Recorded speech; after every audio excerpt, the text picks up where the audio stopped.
Hello children, how are you? I hope you are all fine, fit and healthy.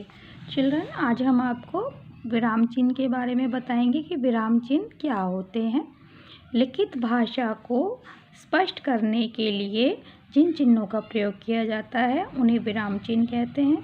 जैसे कि जब हम बोलते हैं तो कभी कभी हम रुकते हैं, है ना, कभी कभी हम ज़्यादा जल्दी जल्दी बोलते हैं और कभी कभी हम बहुत देर तक रुक जाते हैं। तो इन बातों को हम लिखते समय कैसे व्यक्त करें, इनके लिए हिंदी भाषा में कुछ चिन्ह निर्धारित किए गए हैं जिन्हें हम विराम चिन्ह कहते हैं।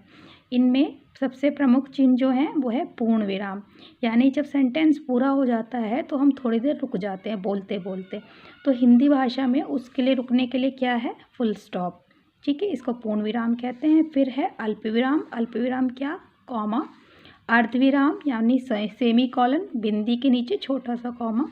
प्रश्नवाचक चिन्ह, क्वेश्चन मार्क, यानी ऐसे बनाते हैं जब हम कोई क्वेश्चन करते हैं। तो विस्मय सूचक चिन्ह यानी साइन ऑफ एक्सक्लेमेशन, यानी कि जब हमें ज़्यादा शौक होती है, हर्ष होती है, घृणा होती है, आश्चर्य होती है, तो हम साइन ऑफ एक्सक्लेमेशन का प्रयोग करते हैं। जैसे कि आप यहाँ पर देख सकते हैं बेटा, विस्मय सूचक चिन्ह हर्ष, शोक, घृणा, आश्चर्य, भय आदि भावों को प्रकट करने के लिए विस्मय सूचक चिन्ह का प्रयोग किया जाता है।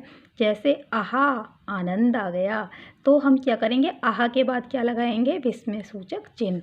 हाय मेरी जेब कट गई, तो यहाँ आपने हाय के बाद क्या लगाया, विस्मय सूचक चिन्ह। अरे आप आ गए, तो इसमें भी आपने विस्मय सूचक चिन्ह। उफ कितना गहरा घाव, उफ, तो यहाँ पर आपने विस्मय दिखाया है। तो आपको बहुत ही ज़्यादा आश्चर्य हो रहा है कि इतना गहरा घाव भी हो सकता है क्या, तो आपने विस्मय सूचक चिन्ह को लगा दिया है। फिर है योजक चिन्ह। योजक चिन्ह क्या होता है, युग्म जोड़े शब्दों को जोड़ने के लिए तुलना करने वाले शब्दों के साथ तथा किसी शब्द की आवर्ती होने पर योजक चिन्ह का प्रयोग किया जाता है। जैसे माता पिता। माता और पिता जो हैं ये ऐसे शब्द हैं जिनको हम जोड़ों के रूप में प्रयोग करते हैं, एक साथ ही आते ज़्यादातर, तो इनके बीच में हम योजक चिन्ह लगाते हैं। जैसे सुख दुख, तो आपने इसमें छोटा सा योजक चिन्ह लगा दिया। निर्देशक चिन्ह क्या होता है, जब हम निर्देश देने के लिए जिस चिन्ह का प्रयोग करते हैं उसे हम निर्देशक चिन्ह कहते हैं। और जैसे कि हुआ निम्नलिखित प्रश्नों के उत्तर दीजिए, तो आगे हमने लंबा सा डैश बना दिया, इसको हम कहते हैं निर्देशक चिन्ह। विराम का अर्थ है डैश, रुकना। तो हमने इसको जो डैश लगाया है ये लंबा सा, ये इसको हम निर्देशक चिन्ह कहते हैं हिंदी में, और इंग्लिश में कहते हैं डैश। ठीक है।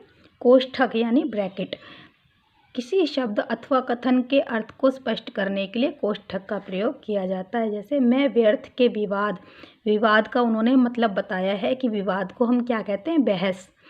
मैं व्यर्थ के विवाद में नहीं पढ़ना चाहता हूँ, तो विवाद को उन्होंने बहस लिखकर भी समझा दिया है। जिसको विवाद समझ में ना आए वो बहस से समझ जाना कि मैं व्यर्थ के बहस में नहीं पढ़ता हूँ, तो ये ब्रैकेट में लगाया हमने।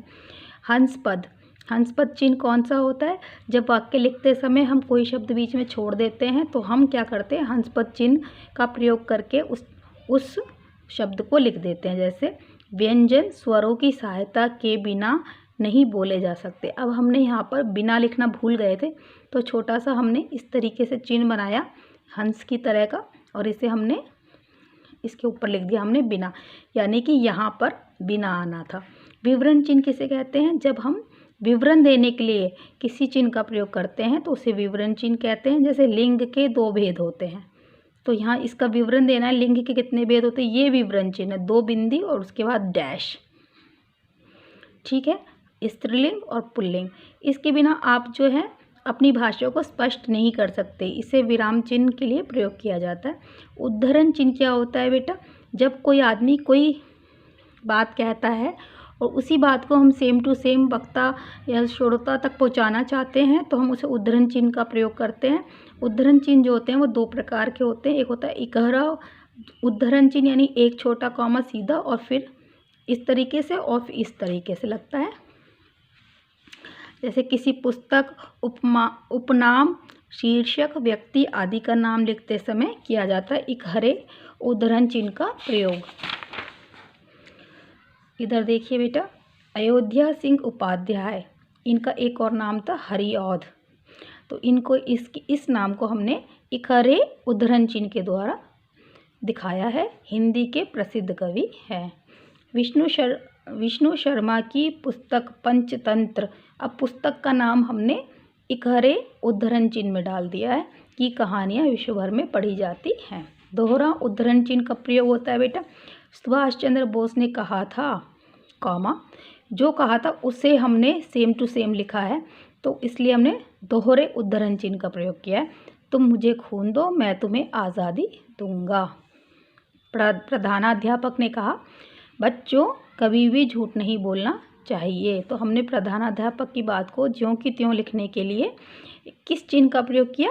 दोहरे उद्धरण चिन्ह का प्रयोग किया। लाघव चिन्ह किसे कहते हैं? सब शब्दों को संक्षिप्त रूप में लिखने के लिए लाघव चिन्ह का प्रयोग किया जाता है। जैसे मास्टर को हम कैसे लिखते हैं? माँ, और फिर ये छोटी सी बना देते हैं हम लाघव चिन्ह को। डॉक्टर के पीछे डॉक्टर छोटी सी ज़ीरो आपको दिख रही है ना, इसको हम लाघव चिन्ह कहते हैं। डॉ लिखा और फिर ज़ीरो छोटी सी लगा दी इसमें। पंडित पूरा नहीं लिखना चाहें तो प और बिंदी और फिर छोटी सी ज़ीरो लगा दी आपने, इसको हम लाघव चिन्ह कहते हैं। ठीक है बेटा, एब्रीविएशन कहते हैं इंग्लिश में इसको। और फिर है हमारे प्रश्न उत्तर, जिसका मैं भी आपको समझा दूंगी कि किस तरीके से करना है। यहाँ बेटा आप ये देख लीजिए कि विराम चिन्ह लगाने हैं यहाँ पर आपको आहा कैसा सुहावना मौसम है, तो यहाँ आहा के बाद हमने लगाया विस्मय सूचक चिन्ह और यहाँ पर फुल स्टॉप लगा दिया। अप्रैल में कभी कभी बारिश होती है, तो कभी कभी के बीच में लगा योजक और लास्ट में लग गया पूर्ण विराम। हर्षवर्धन कौन था? Question mark. वह कहाँ का राजा था? क्वेश्चन मार्क, यानी प्रश्नवाचक चिन्ह। सफलता के लिए दिन रात एक साथ आया शब्द, मेहनत करो। समझ गए बेटा? इस तरीके से विराम चिन्ह हम लगाते हैं। अब निम्नलिखित विराम चिन्ह के सामने उनके नाम लिखिए। ये क्या है बेटा? ये अर्धविराम है। ये क्या है? विस्मय सूचक चिन्ह है। ये विवरण चिन्ह है। ये प्रश्नवाचक चिन्ह है। ये लाघव चिन्ह है और ये हंसपद चिन्ह है। यहाँ पर आप लिख लीजिएगा और जिस बच्चे की समझ में ना आए वो कमेंट कर दीजिएगा, हम आपको फिर से और आसान करके सिखा देंगे। Thank you very much for watching the video. Thank you. Good luck.